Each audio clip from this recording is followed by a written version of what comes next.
जो न केवल मानवता की आस्था और भावनाओं को बल्कि उनकी आत्मा की गहराइयों को भी अपनी ओर खींचता है। महाकुंभ क्या है वह शक्ति जो हम सबको एक सूत्र में बांधती है?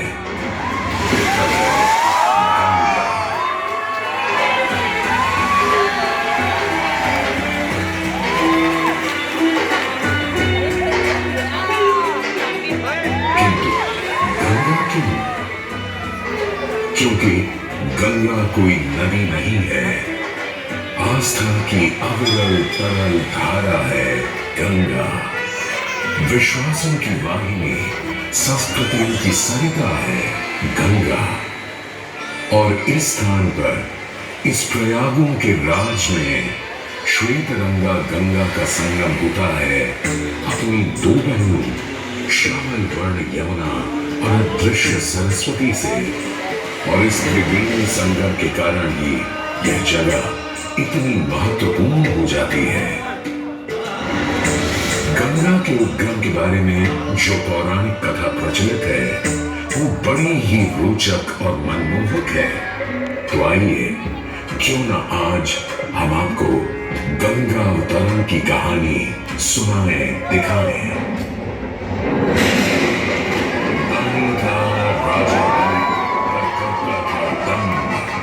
पूरी पृथ्वी पर फैला था उसका ही आतंक।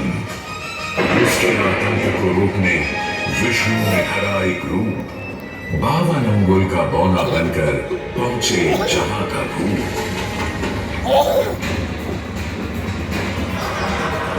सारे दरबारी बौने ब्राह्मण पर हंसे, पर बाली ने जब उसे दान मांगने को कहा तो उसने कुटिया बनाने को केवल 3 पग भूमि मांगी।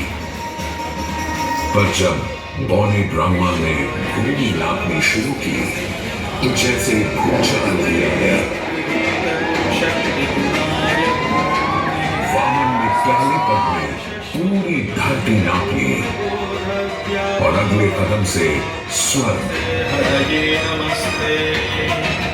ब्रह्मा जी ने भगवान विष्णु के चरण धोकर उस जल को अपने कमंडल में भर लिया। और अब वामन अवतार ने अपना तीसरा पग बलि के सिर पर रख उसे पाताल लोक भेज मुक्ति दे दी।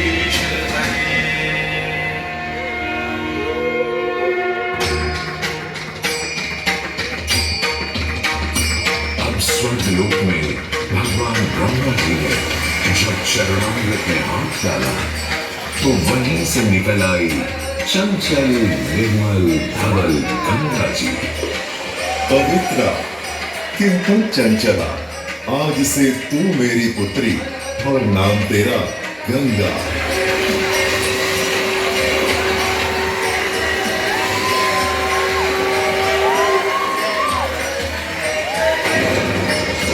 उधर कुछ समय बाद सतयुग में इक्ष्वाकु कुल के सूर्यवंशी राजा सगर ने सारे संसार को जीतने के लिए एक अश्वमेध यज्ञ का संकल्प किया।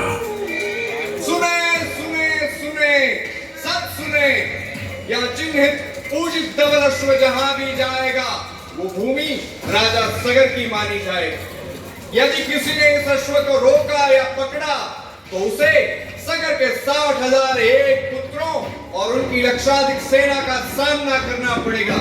सुने सुने सुने। सगर का अश्व अजेय अपराजेय बढ़ता जा रहा था और स्वर्ग लोक में बढ़ती जा रही थी देवेंद्र इंद्र की दुविधा। डरकर वो अश्व को रोकने की युक्ति लगाने लगे। इंद्र ने राजा सगर के उस घोड़े को चुरा लिया और छल से महर्षि कपिल के आश्रम में बांध दिया। घोड़े को खोजते हुए राजा सगर के 60,000 पुत्र महर्षि कपिल के आश्रम में पहुंचे। वहां घोड़े को बंधा हुआ देख क्रोधित पुत्रों ने कपिल मुनि को घोड़ा चोर समझा और उन्हें अपशब्द कहने लगे। वाचाल कुमारों, यदि कपिल ऋषि ने खोली आंख तो तपस की युगाग्नि से जलकर तुम सब हो जाओगे राख।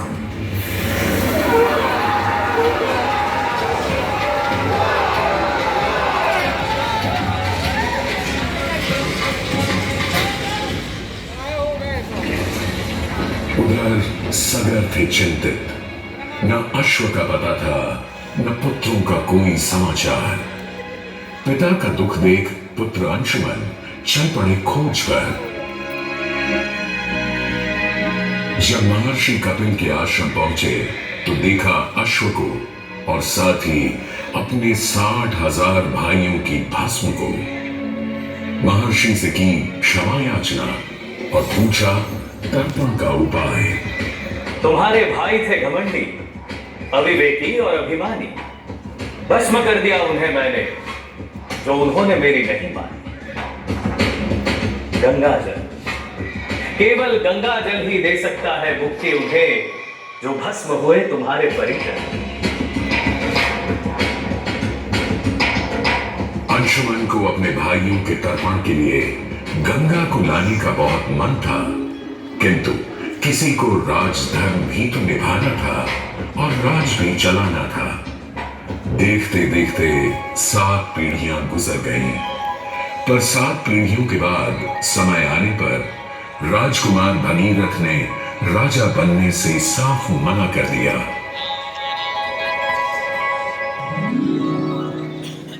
क्षमा कीजिए, क्या ये आवश्यक है कि राजा का बेटा ही राजा बने? मैं पहले तपस्या करूं और फिर